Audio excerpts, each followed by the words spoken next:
किसने बनाई है यार पढ़ाई? ठीक है, माना कि बना दी, लेकिन सवाल तो वही है, पढ़ना इतना बोझ क्यों लगता है? और वही दूसरी चीजें, गेम, सोशल मीडिया, चैट, इतनी हल्की और मजेदार क्यों लगती हैं? मजेदार बात यह है कि जो किताब आपके भविष्य का दरवाजा खोल सकती है, उसे खोलते ही नींद ऐसे चढ़ जाती है जैसे आंखों में कोई भारी चीज रख दी हो। लेकिन कोई बेकार चीज दिखा दो तो नींद पल भर में गायब हो जाती है। फोन उठाते ही टाइम कहाँ चला जाता है। यूट्यूब पर कुछ भी देखते देखते घंटे ऐसे उड़ते हैं जैसे मिनट हो। किसी को डीएम मारना, स्टोरी पर रिप्लाई करना, ये सब बिना सोचे होने लग जाता है। रात को आप खुद से प्रॉमिस करते हो, कल सुबह उठकर पूरा फोकस करूंगा, और सुबह होते ही प्लान बदल जाता है, नहीं दोपहर में पढ़ लेंगे। दोपहर आते ही नया बहाना आता है, शाम को कर लेंगे। और शाम तक या तो फोन में उलझ जाते हो या कुछ रैंडम देखने बैठ जाते हो, और फिर वही पुरानी बात, अभी तो बहुत समय है। लेकिन भाई, आपके पापा कब 40 के हो गए ये भी धीरे धीरे ही हुआ ना।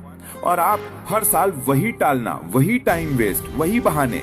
डीपी बदलते बदलते, फोटो एडिट करते करते आपकी माँ बाप 60 के हो जाएंगे और आप अभी बेस्ट एंगल ढूंढते रहोगे।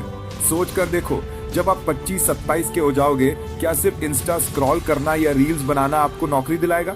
क्या सिर्फ स्टोरी अपलोड करने से घर की कमाई बढ़ जाएगी? जो सपने आप देख रहे हो, माँ बाप को घुमाना, अपना घर बनाना, अच्छा जीना, पैसा कमाना, ये सब कभी करूंगा मैं नहीं, यहीं से शुरू करता हूं मैं पूरे होते हैं। सवाल एक ये है कि शुरुआत कब करोगे? जो काम आज कर सकते हो, अगर उसे 5 साल बाद करोगे तो उसका मजा कम हो जाएगा और असर भी घटेगा। याद रखो, किस्मत बदलने का सही समय छोटा होता है, गलतियां सुधारने की उम्र भी छोटी होती है, पर सपनों को टालते रहना आदत बन जाए तो वो आपको पीछे खींच देता है। पढ़ाई कोई पहाड़ नहीं है, पढ़ाई रास्ता है उस जिंदगी का जिसका आप हर दिन ख्वाब देखते हो, और रास्ता तभी साफ दिखता है जब पहला कदम उठाते हो। सच्चाई यह है कि जैसे ही मेहनत करने बैठते हो, डिस्ट्रैक्शंस सबसे ज्यादा उभर आते हैं। किताब खोलते ही याद आता है, अरे वो वीडियो अधूरा है, और फोन की स्क्रीन ऐसे चमकती है जैसे बुला रही हो। लेकिन जब कमाने का दबाव आएगा तभी पता चलेगा कि ये किताबें ही आपकी मदद करेंगी। आज आप एग्जाम को हल्का ले रहे हो, लेकिन कल जॉब आपको हल्का समझ लेगी अगर आपने आज मेहनत नहीं की तो।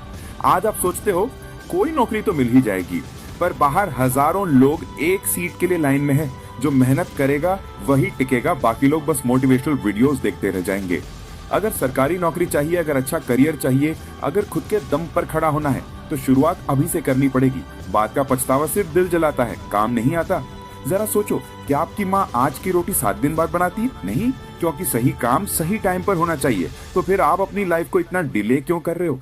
आज की छोटी सी खुशी, 10 मिनट की रील, 15 मिनट की गेम, 20 मिनट की बेकार चैट, ये सब आपके और आपके परिवार के कल की बड़ी टेंशन बन सकती हैं।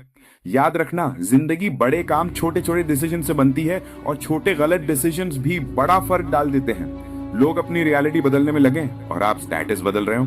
लोग स्किल सीख रहे हैं और आप फिल्टर्स ढूंढ रहे हो। शक्ल देखकर पैसा नहीं मिलता, नॉलेज और क्वालिफिकेशन देखकर मिलता है। दुनिया में कंपटीशन रोज बढ़ रहा है। 18-19 साल के बच्चे कोडिंग सीख रहे हैं, बिजनेस शुरू कर रहे हैं, स्किल्स बना रहे हैं, और आप अब भी सोच रहे हो कल कर लेंगे। अगली बार कोई काम शुरू करने से पहले सिर्फ 10 सेकंड रुककर खुद से पूछना है, क्या ये मुझे मेरे गोल के करीब ले जा रहा है? अगर जवाब हाँ है तो तुरंत करो, अगर नहीं है तो छोड़ दो, क्योंकि जिंदगी इतनी लंबी नहीं कि हर गलती को दोहराया जाए। आज जितने लोग पढ़ रहे हैं, उनमें जो दिल लगाकर मेहनत कर रहा है वही आगे निकलेगा। ये जेलसी नहीं, ये आपका पुश है। टॉपर यूं ही नहीं बनते, उनकी रातें, सैक्रिफाइसेस और कंसिस्टेंट मेहनत उनके पीछे होती है। अगर कोई और इस दुनिया में करके दिखा सकता है तो आप क्यों नहीं? कमी कुछ नहीं है, बस शुरुआत की कमी है। एक छोटी शुरुआत, एक छोटा स्टेप आपकी जिंदगी की डायरेक्शन बदल सकता है। और याद रखना, आप सिर्फ अपने लिए नहीं पढ़ रहे हैं, आप उन लोगों के लिए पढ़ रहे हो जिन्होंने आपको सपोर्ट किया है। आप उन सपनों के लिए पढ़ रहे हो जो घर की दीवारों पे टंगे हैं। आप उस मुस्कान के लिए पढ़ रहे हो जो आपकी माँ के चेहरे पर आएगी जिस दिन आपका सिलेक्शन होगा। इसलिए अपने गोल, अपने फ्यूचर, अपने माँ बाप और अपने आत्मसम्मान के लिए आज से ही शुरू करो। इस वीडियो को हर उस स्टूडेंट तक भेजो जो अपना फ्यूचर बदलना चाहता है, और कमेंट में लिखो आज से आप कौन सी डिस्ट्रैक्शन छोड़ रहे हो, क्योंकि जीत हमेशा उसी की होती है जो आज शुरुआत करता है।